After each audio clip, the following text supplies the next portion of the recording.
I just wish to know from each of you what you think yoga is. Then we will know what is Yoga Nidra. Morning.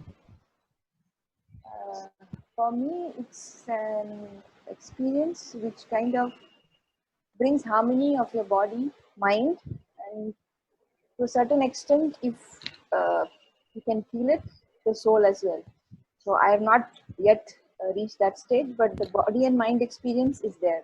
I mean, it's a union of the mind and the body, but you have to work towards it, and that is for me yogic experience, and that has been my yogic experience. Okay. So, Rajshri,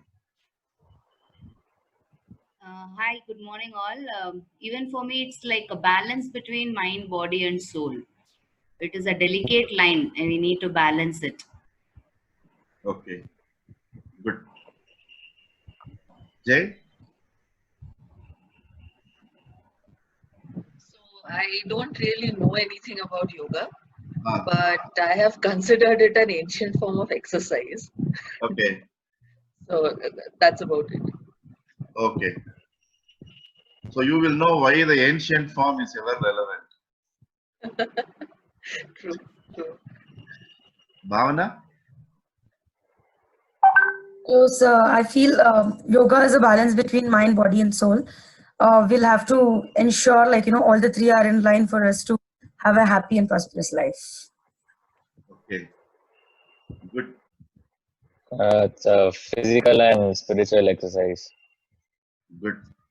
Yoga is chitta vritti nirodha. That means to reduce the thoughts. I know you should not tell from the last week's session. Just See, actually, yoga in ancient text, actually, it means to bring together. That means to align something together. okay. Actually, the very subtle meaning is to bring the Jivatma to Paramatma, to reduce the gap between them. That's all. Because we think there is a gap. Huh. Because of lot of literatures available in internet and free availability of books, many of these kind of definitions are floating around. So remember that there are many things which we know we should not know. That's the problem of lot of literature floating around.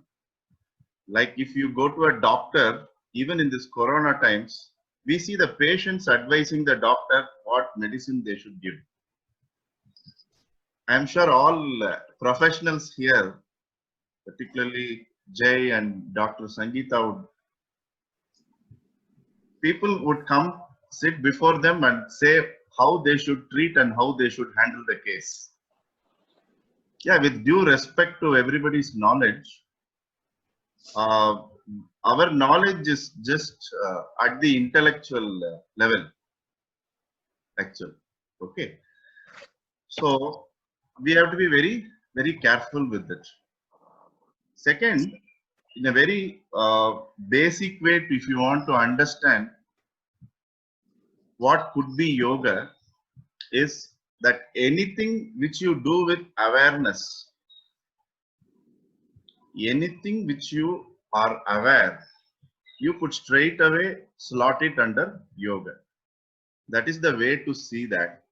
So if that ancient form of physical exercise is done with awareness, then it qualifies to be yoga. When you cook, your mind is on how and what of cooking than scolding someone within or planning something what to do, then you are in the state of yoga, because everything is aligned. Your body and mind is aligned to what you are doing. So when we say aligned, alignment is not possible without awareness. Got it? So a person who is practicing Kung Fu, Tai Chi, Taekwondo, Judo, Karate, they are far greater yogis than someone just attending a yoga class and then making it as a status in WhatsApp and Facebook or Instagram.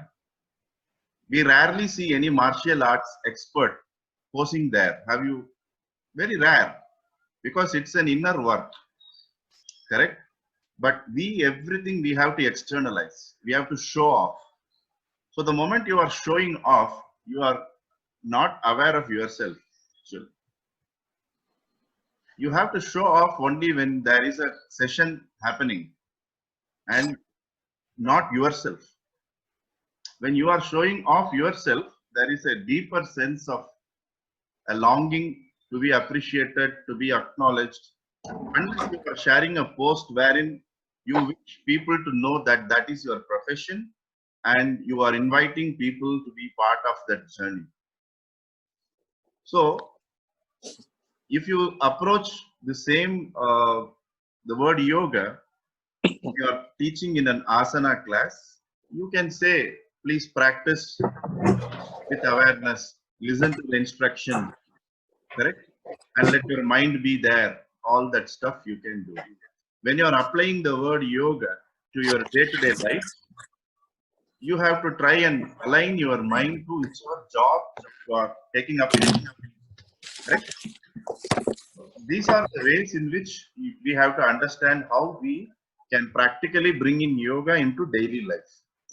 Otherwise, it will stay in the class. It will stay in the class. 1 hour class you do, and it will be staying in the class. Right? So it is not generally advised to do practice yoga like that.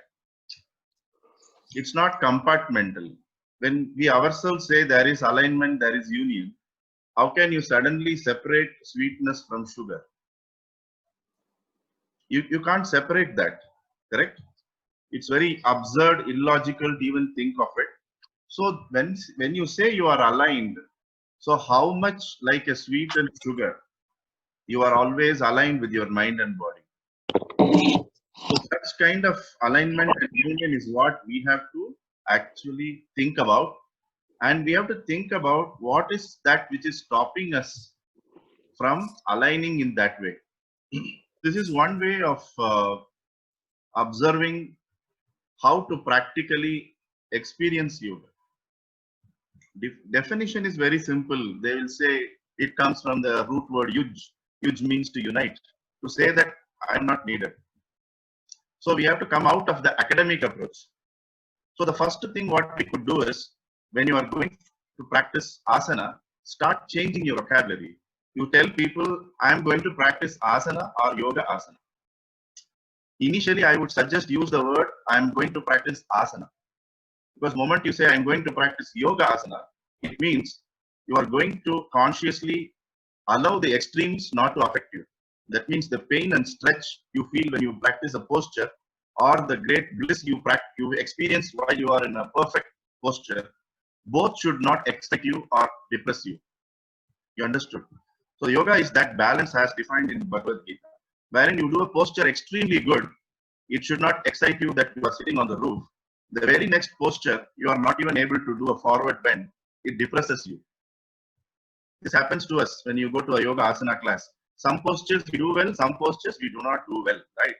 So the day you are able to take both with a pinch of salt or the equal drishti, yes, there are certain things I have to do ahead, certain things I'm able to do naturally, and you are undisturbed by the success of a particular posture or not success of a posture, then you are practicing yoga asana. Or you are able to hold on to the pain with an understanding that when you are practicing a meditative posture for the first time, it's very difficult to hold on to the posture for quite some time. So it is quite natural for us to experience pain. Nearer to the mic, I think the clarity is better. I don't know how. Okay, then you have to put up with my face. Okay. Yeah, sure. I don't have a headphone with mic. Okay, so this is in nutshell about how to understand and operationalize yoga. Okay, the way you have to understand and operationalize yoga is when you're driving on the highway, there is a natural concentration which is there with you. When you're handling a child, there is a natural concentration. When you're handling something which is of your liking, it could be gardening, it could be painting, it could be anything. There is a natural inclination to stay in tune with what you are doing, right? So that moments what you experience, you can define it as yoga. Because there is no difference between when Jay is trying to solve a Sherlockian issue, the concept of Jay vanishes, Sherlock alone is there at that time, right? When Ramchandra is chanting Veda, it's not Ramchandra who is chanting, it's that Veda which is heard. The personality vanishes, correct? You are in sync with what's going on. And oh, he's chanting Rudram or whatever it is. That alone is visible, correct? Why it is alone visible is that's chanted so perfectly that the personality vanishes, right? So such states and moments we experience in life is what we have to take it as yoga in the starting. And please do not feel this is the only way to look at yoga. Today, this is the way you have to understand. Every day something else will come up. We'll keep sharing that with you.